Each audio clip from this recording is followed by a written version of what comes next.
امسح دموعك فالله غفور رحيم يغفر ذنوب. Bismillah. Assalamualaikum warahmatullahi wabarakatuh. Alhamdulillah wassalatu wassalamu ala Rasulillah wa ala alihi wa sahbihi wa mawalah. Allahumma la ilma lana illa ma 'allamtana wa 'allimna ma yanfa'una wa zidna ilma innaka antal azizul hakim. Rabbi ishrah li sadri wa yassir li amri wa hlul 'uqdatam min lisani yafqahu qawli. Kaum muslimin dan muslimat yang kami cintai karena Allah Subhanahu wa taala, alhamdulillah kita bersyukur kepada Allah Subhanahu wa taala di pertemuan yang selanjutnya kita alhamdulillah bisa kembali berjumpa bertatap muka dengan rahmat Allah Subhanahu wa taala. Kali ini kita akan menjelaskan tentang ciri-ciri orang-orang yang terkena gangguan jin jahat ya, atau misalnya terkena sihir atau santet atau ain ya, insyaallah. Namun sebelum kita menjelaskan ciri-ciri orang-orang yang kena gangguan, maka kita akan jelaskan terlebih dahulu model orang yang diganggu. Itu ada beberapa model ya, model gangguannya. Ada yang diganggu itu, yang pertama dia kesurupan. Ini namanya dalam istilah bahasa Arab namanya masun kulli ya, kesurupan total. Artinya kesurupan total itu adalah seluruh tubuhnya ini, pikiran dan hatinya, fisiknya dikuasai oleh jin. Ini ada orang yang seperti ini. Ada yang masun juz'i. Model orang yang diganggu oleh jin itu ada masun juz'i, gangguannya sebagian. Tangannya yang sakit, perutnya yang sakit, kepalanya yang sakit gitu ya. Ini biasanya. Kemudian yang berikutnya ada namanya masun ta'ifun, gangguan sejenak. Ada gangguan sejenak ini biasanya ketika kita mimpi buruk ya, mimpi dikejar hantu, dikejar harimau, atau kita diimpit oleh makhluk yang yang nampak atau tidak nampak, ada benda yang menekan tubuh kita. Ini biasanya termasuk ciri-ciri ya orang yang diganggu oleh Kemudian berikutnya ada orang juga yang diganggu oleh jin tapi tidak ada reaksi sama sekali. Badannya sehat, dia tidak pernah punya penyakit, dia kuat, walaupun dia kadang-kadang tidak pernah beribadah, dia tidak pernah sholat, dia tidak pernah datang ke masjid. Tapi bahkan dia mengatakan, kalian ini rajin sholat, kalian sakit-sakit ya. Tapi ada yang saya misalnya tidak pernah sholat tapi saya sehat, tidak ada gangguan. Ini sebenarnya ini kena gangguan, dan gangguan ini di antara 4 ciri-ciri gangguan tadi, ada yang gangguan kesurupan total, kemudian gangguan sebagian, sejenak, dan tidak ada nampak reaksi sama sekali. Ini biasa, yang keempat ini lebih parah daripada yang 3 ini sebenarnya. Kenapa lebih parah? Karena dia tidak sadar bahwa dia sebenarnya diganggu, dikuasai oleh syaitan, oleh jin jahat, oleh jin-jin kafir. Dia tidak menyadarinya. Kalau yang tadi misalnya kesurupan itu biasanya gangguan yang lebih ringan. Kenapa lebih ringan? Nampaknya memang sangat menakutkan, tapi sebenarnya ini lebih ringan sebenarnya. Kenapa? Karena orang tahu bahwa dia sakit. Maka nanti kita akan cepat mencari pertolongan kan kepada siapa saja yang bisa membantu dia, maka akan cepat dibantu, kemudian diruqyah, dia selesai.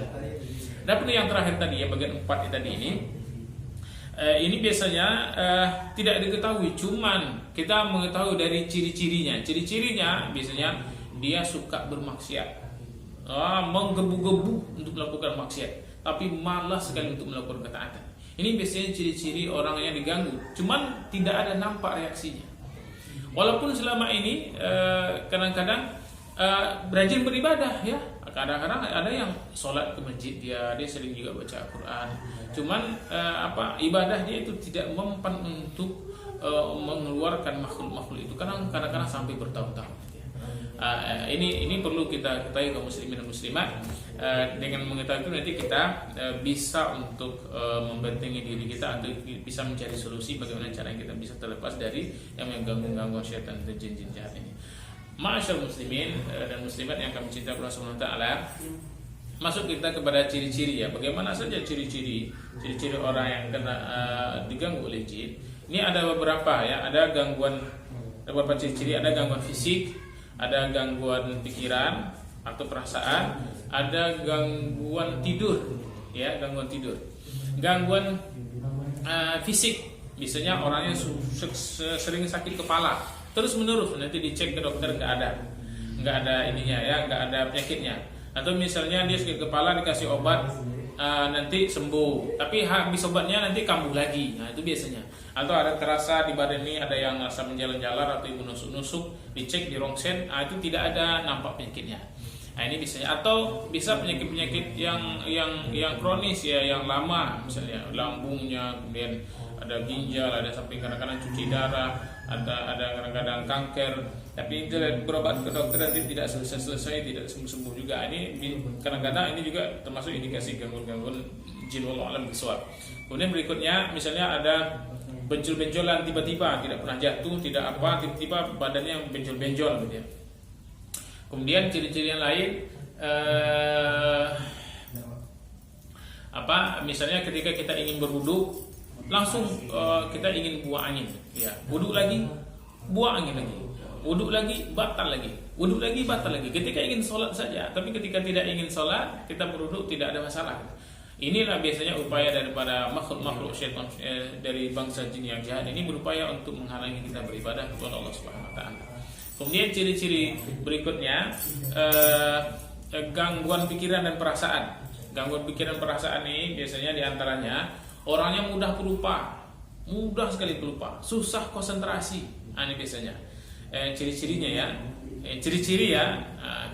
Kemudian berikutnya mudah marah saja bawaannya, sedikit masalah jadi besar nanti. Di rumah tangga bagi yang bersuami istri itu sedikit saja masalahnya berkelahi dan menjadi besar masalahnya. Nah, biasanya seperti itu. Kemudian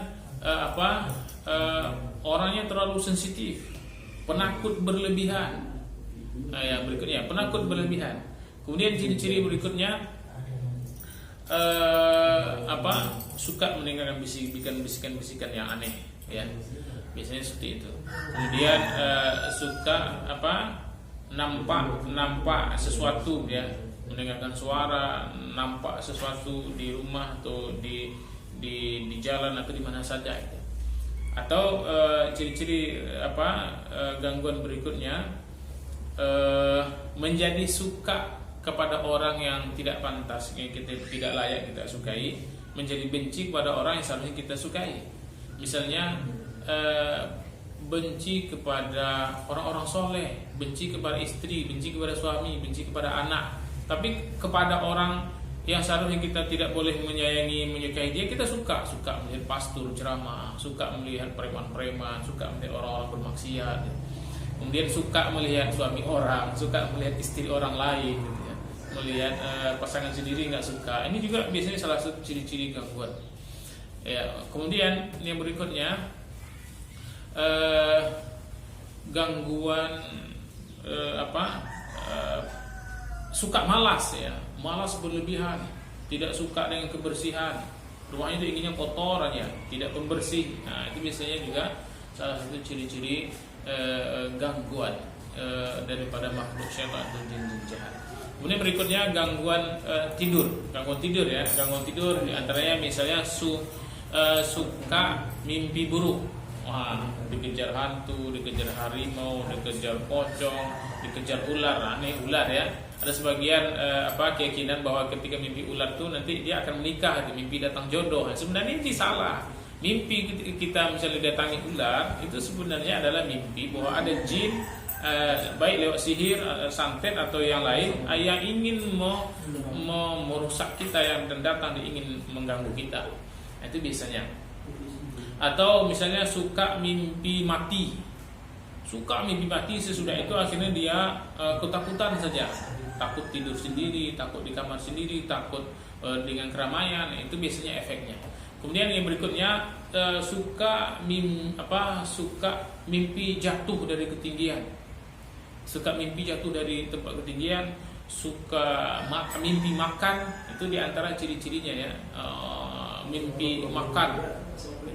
Kemudian berikutnya ciri-ciri berikutnya suka ketidihan ya.